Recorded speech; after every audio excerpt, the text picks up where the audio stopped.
من هو الله؟ الله الله الله هو الرب، هو الإله، هو الواحد، هو الأحد، هو الرحمن، هو الرحيم، هو الملك، هو القدوس، هو السلام، هو المؤمن، هو المهيمن، هو العزيز، هو الجبار، هو المتكبر، هو التواب، هو الواسع، هو الكريم، هو العفو، هو القدير، هو اللطيف، هو الخبير، هو السميع، هو البصير، هو النصير، هو القريب، هو المجيب، هو الرقيب، هو الحسيب، هو القوي،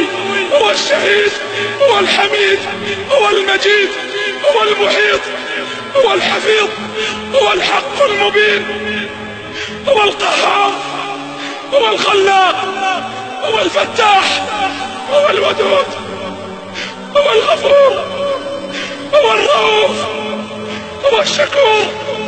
هو المتعال، هو المستعان، هو الوهاب، هو الخفي، هو الوارث، هو الولي، هو القائم، هو القادر، هو الغالب، هو القاهر، هو البر، هو الحافظ، هو المليك، هو المقتدر، هو الوكيل، هو الكفيل، هو الكافي، هو الأكرم، هو الرزاق، هو ذو القوة المتين، هو غافر الذنب، هو قابل التوب، هو الملك جل جلاله.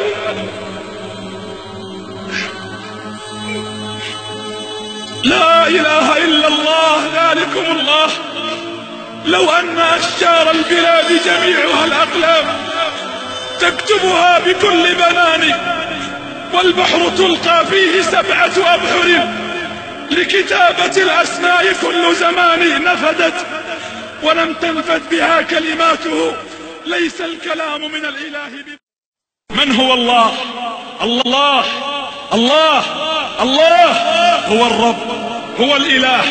هو الواحد، هو الأحد.